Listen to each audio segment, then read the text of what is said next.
It's really important and pleasurable to understand dynamic characters. To first start off this video, we should understand what dynamic characters are. Now, there are many types of characters, one of them being static characters, but that's not important for today's video. So, what are dynamic characters?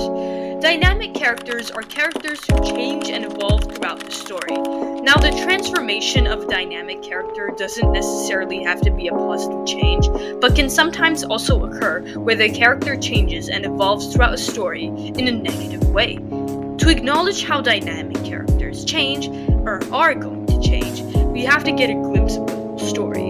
And by story, meaning we have to realize what the character is going through, why they act in a specific manner, what are the possible outcomes of them attempting to change, and what events had the character change the most.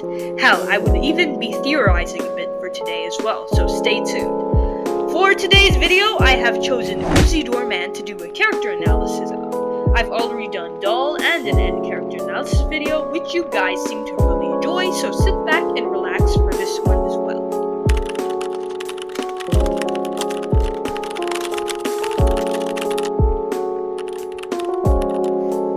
Uzi Doorman. She's the main protagonist throughout the series Murder Drones. To be honest, Uzi isn't my favorite character. In fact, she's one of my least favorites, but since someone requested for this kind of video, I thought to myself, sure, let's make it, why not? At first, Uzi started off to be a very rebellious, angsty, angry, and a precocious person. But as she met En, things started to change. Her personality started to change, and how Uzi viewed life started to change. As Uzi grew up, the family structure that had such a strong relationship broke. Her mother, Nori Doorman, sadly passed away. Khan had such a strong relationship with Nori at the end, to the point he even continued her legacy of building doors against the disassembly drones. If you're interested, you can watch my last video talking about Khan and Nori specifically, on how Khan's life took a big left turn ever since Nori's death. Now, speaking of Khan, truth be told, he made a lot of mistakes, but I love how much he's changing as a character and a father. What are you doing, huh?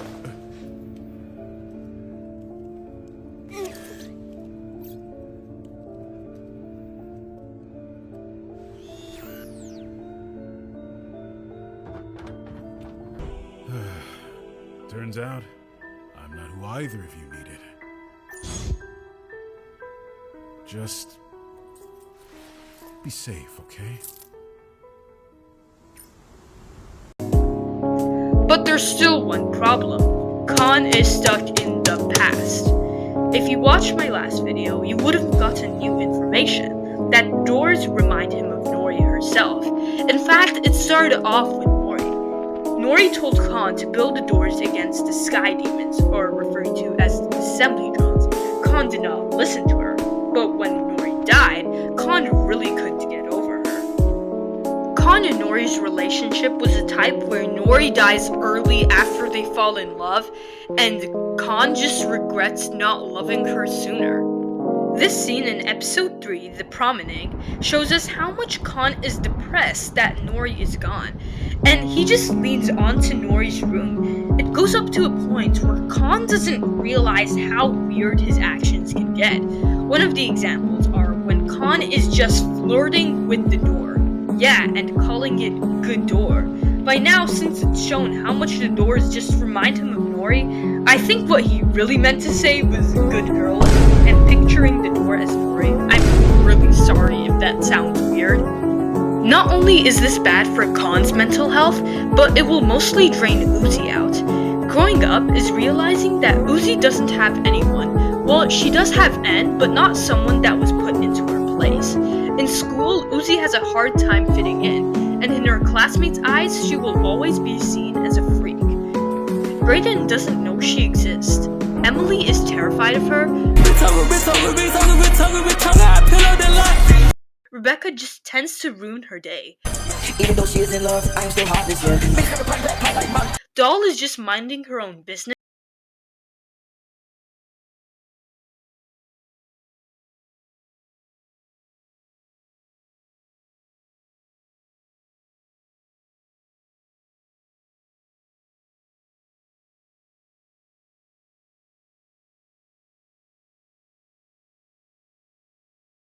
Lizzie likes to make fun of Uzi.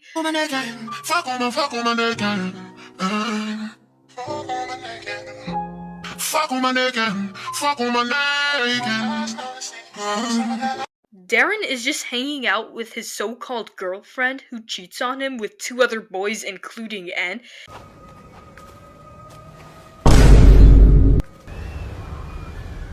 We need to sneak this far just to make out? About the mood, Darren. So, my friend wants to know if you killed her family, and are single. This one's a pilot. Oh, wow, a pilot.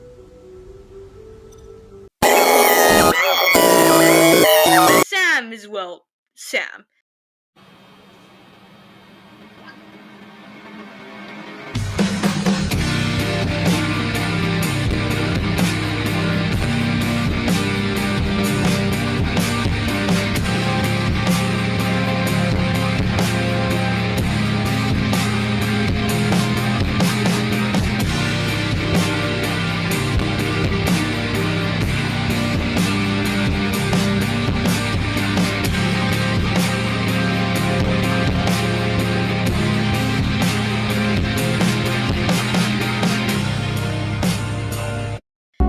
When you think about it pretty much, Thad was the only character who had no intention of hurting Uzi, or be a guy who wants to backstab her, or ruin the future with one thing he committed in the past. And the coolest thing about Thad is, although he's such a popular and well-known student throughout school, he seems to treat everyone with respect, and even talks to N like he's a worker drone, unlike Lizzie and the others. Now, back to Khan and Uzi. It's like Khan is so lost in his thoughts about Nori, it's like he's not putting the attention he needs for Uzi. It's like Khan and Uzi's relationship from father to daughter is drifting apart and are socially isolating themselves without knowing it except for Uzi, which really puts her in a difficult situation. Because 1, she most likely doesn't know what Khan is going through, and 2, Khan is so lost for Nori, so lost for the concept of building doors and continuing her legacy, that it's like he completely forgot the role he has of being a father figure to Uzi. If Nori saw what was happening, she would directly tell Khan to stop all of this, and tell Khan that he should focus on Uzi and not that much on her. Not only will this help Khan and what he's going through, but this will mainly help Uzi with finally getting the love from a father to daughter. Sometimes Uzi's personality is very eccentric or spoiled, but can you honestly blame her? She's lost her mother at such a young age, didn't have anyone to help her, nor understand her. Her father was too busy being in the newspapers and didn't put the time he needed for Uzi. And even though Uzi has N, he is also put in such a hard situation in deciding to pick the universe or his best friend. And what hurts more about all of this is that in episode 4 Cabin Fever, it's shown how scared Uzi is of N leaving her. Basically the whole conversation turning into a vent. Uzi, you want to tell me what's the matter? No, don't look. I'm gross and eating people and stuff. Yeah, we'll figure that part out. But you know that's not what I mean. Are you, like, gonna leave me? Uzi, Never mind the stupid. before we met, the scary stuff was actually pretty scary. And tonight, too, because you weren't with me to make it fun somehow. I kind of forgot what that was like.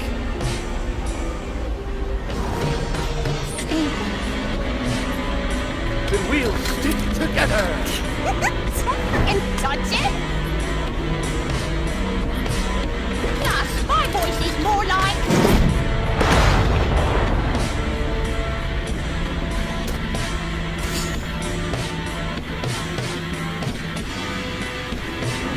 That was a bad idea anyway. And I'm sorry. Not like you killed anyone. Oh, no, I definitely... Kidding! Just avoid another whole spire. Baby steps. Together.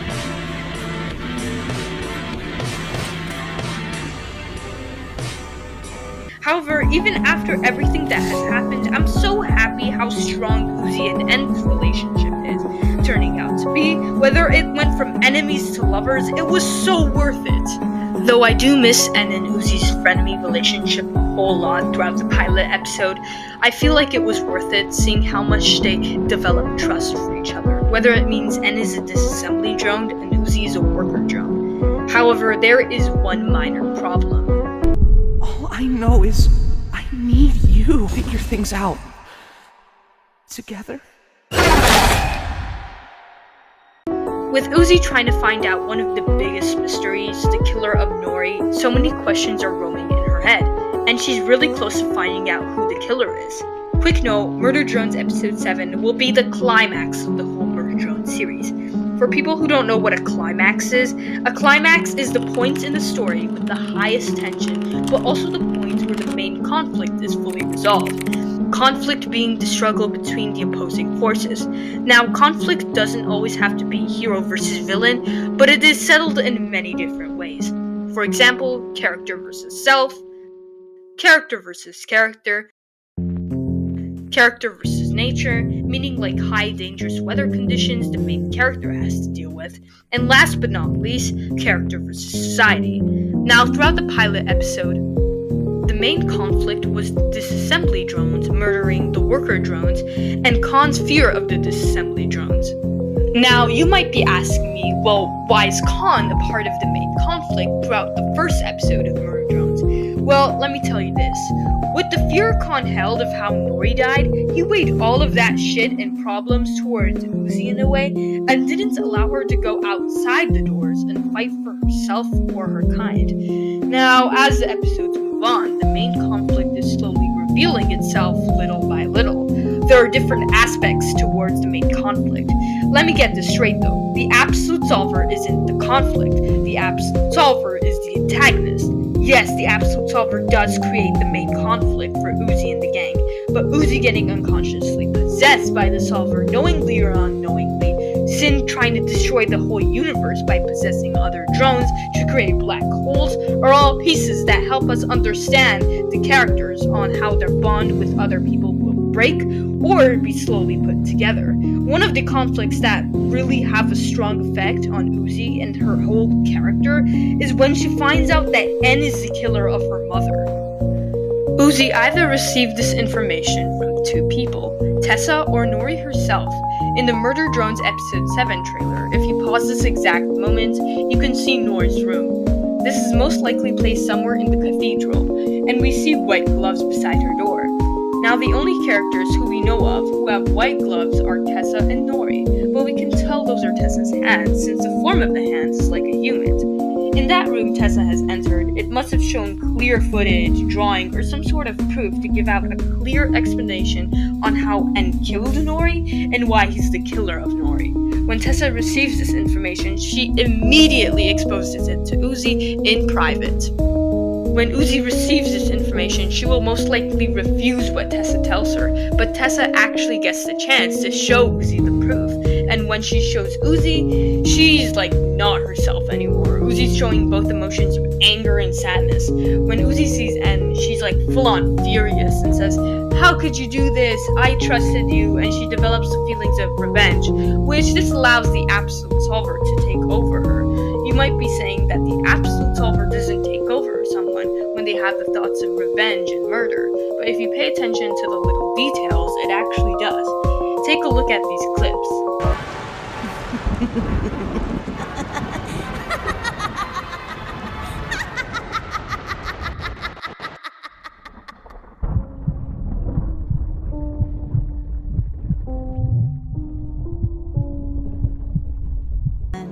Classic robot stuff. I hope they're sitting pretty there on Earth, because we're coming for them.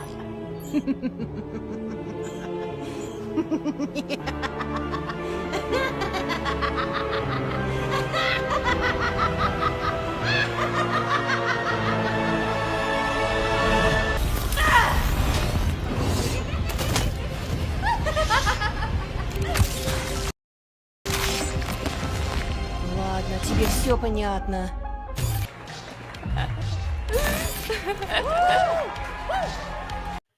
I really hope that N won't die. He might almost win the battle, but surely Liam won't kill off Uzi since she's like the main character. So I'm hoping if N actually does get badly hurt, it won't go up to a point where he dies, because he's like seriously my favorite character. He's the reason why I am watching Murder Drones today. He's like so amazing. However, there's a clip that's shown in the Murder Drones Episode 7 trailer that there's a chance that Uzi will forgive N even after everything that happened. Let me play out the clip for you. There was another clip after this where Uzi was intentionally flicking N's wrist when she wasn't possessed by the Absolute Solver. We can tell that Sin wasn't in control of her since the triangle at the back of her hand has her purple eye color, and if she was possessed, it would have been yellow.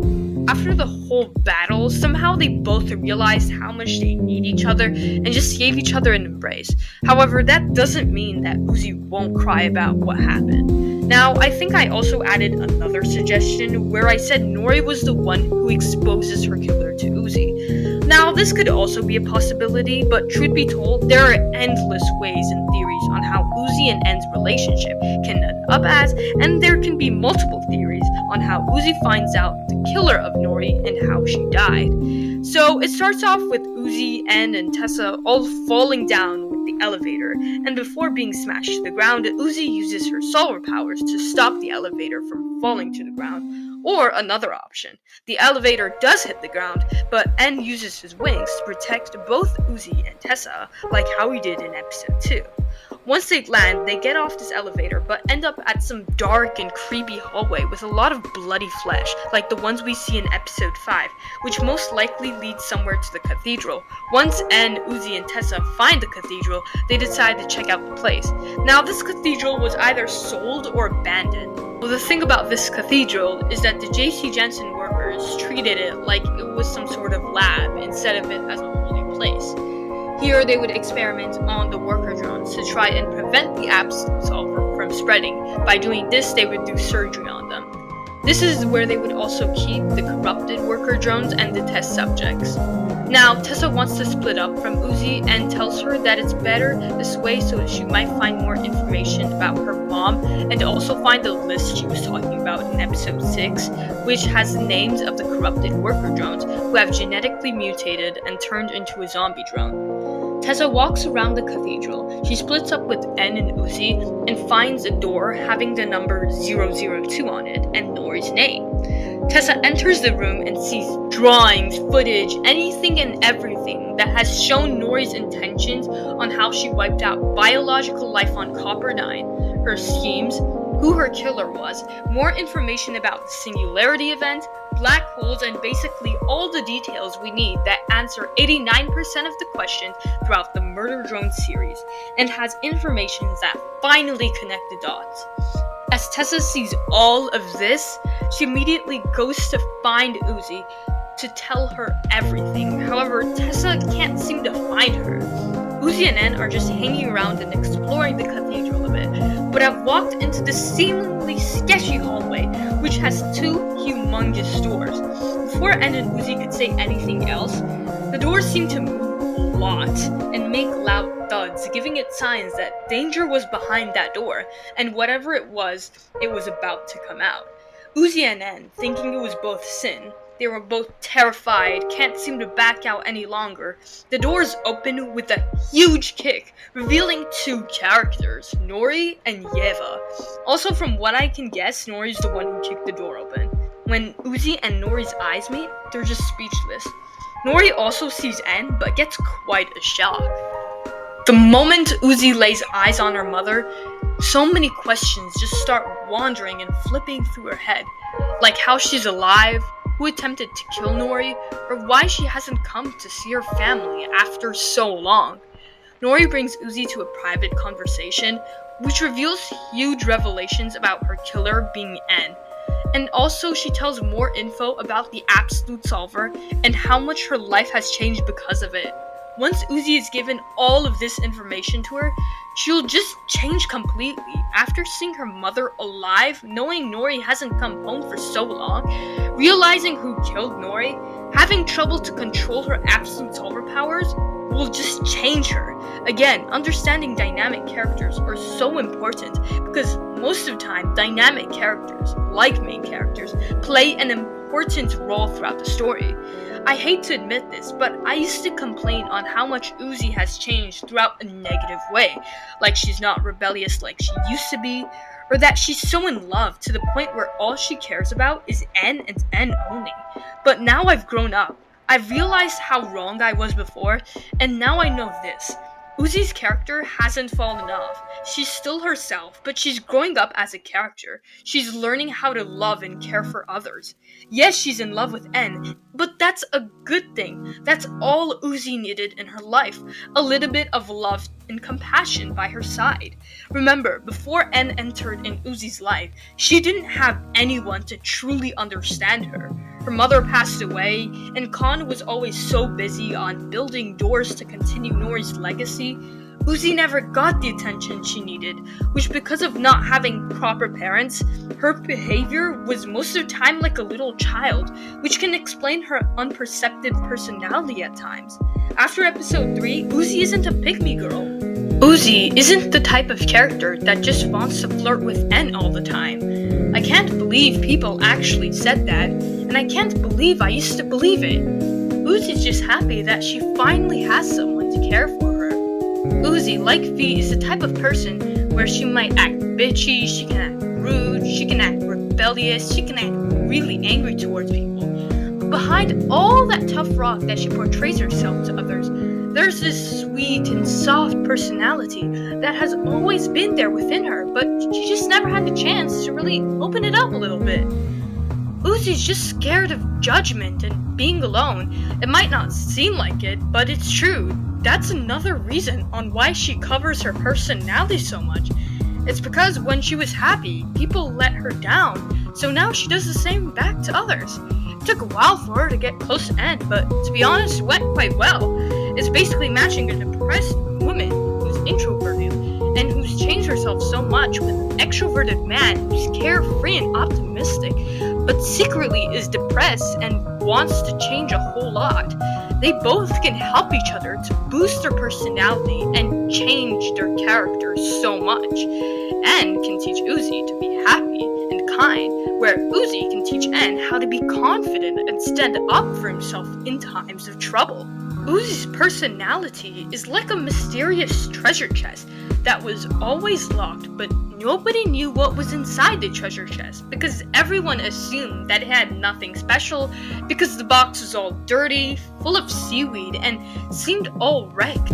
However, N was the one who found the keys and decided to give it a chance. He was the first one to unlock the treasure chest, and what seemed so disgustingly atrocious at the outside is what everyone else thought about it. That was everyone else's point of view. When N opened the treasure chest, he witnessed things he had never seen in his life. Jewelry, diamonds, gold coins, rings, pearls, basically all the treasure. He had never thought about this. In fact, no one has thought about it. He was the first person throughout the Murder Drone series, other than Thad, to not judge people whether they're a worker drone or a murder drone, but rather introspect and be the witness. We need more people in this world like N, who are kind, fun, unique, and happy. And even if they aren't truly happy, they want to bring others up, which brings themselves up as well.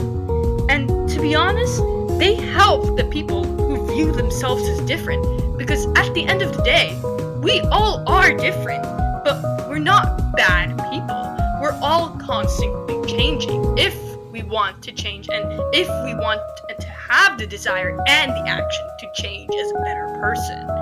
Sometimes we feel like it's too late for us to change, but in reality, it's never too late to change. With the help of yourself, good friends that you can rely on, and if you don't have proper parents, or if you even have proper parents, having that love, having that affection, sometimes we all think we're like alone, But using the positive things in our life that appear once time, we should use those qualities to help boost ourselves. Characters, humans, we all tend to look at the negative things all the time, what's happening.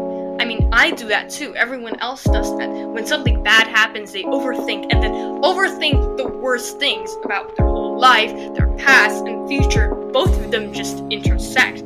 But if we notice a little bit about the positive things, then we just go up with the positive, that sometimes we can change, we can make ourselves happy, and with knowing that there is somebody just watching and taking over us and just taking care of us, that is what is important. Sometimes we think we're all alone in this world, no one's watching us. You might believe in God, you might not, but trust me, one thing you have to do is believe in yourself, even if it means you've lost the confidence, because everyone is special the way they are. And this is what I really love about character analysis. It really helps us understand the character, the story, and even a bit about ourselves. When we relate to a character, we can understand and see from a different point of view, and not just looking inside the box. For example, if we search up Google, Uzi Doorman, yes, they say a bit about her.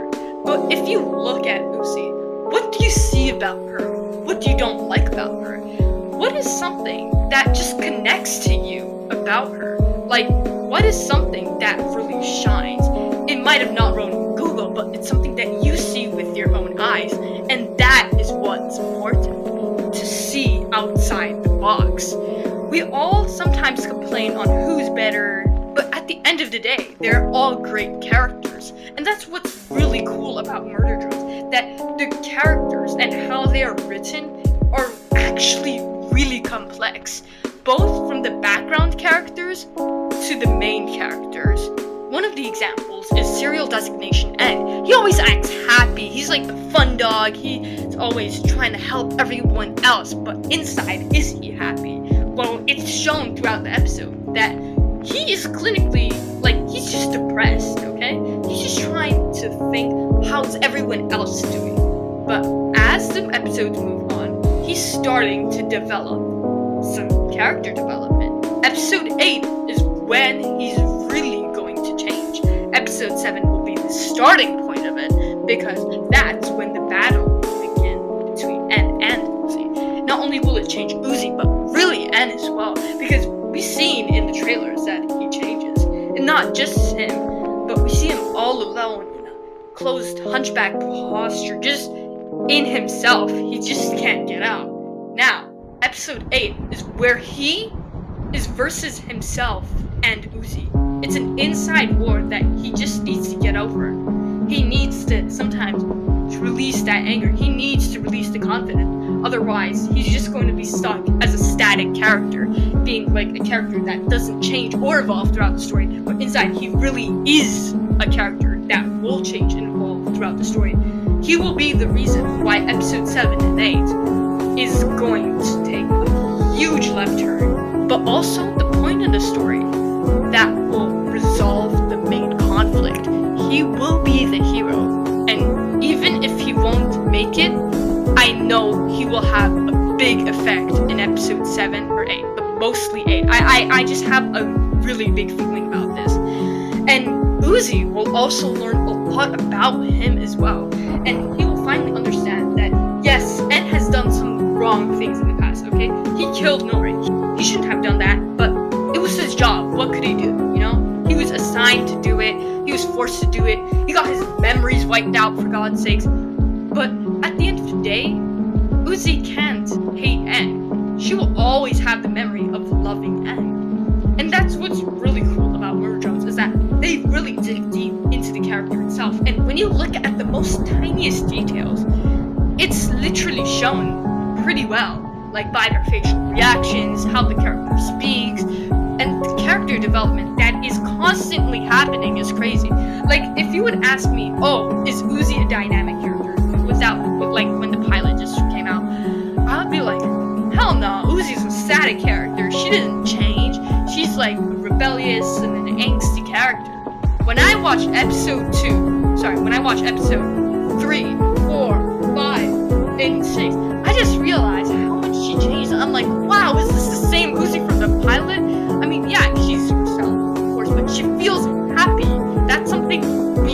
rarely get for a character, not gonna lie. For them to be happy and feel safe with someone. And what I really loved is that in Murder Drones, they gave the villain a second chance. Usually in stories, the villains would either die or come back in the next movie or just get nerfed pretty badly. But N got the time to grow as a character.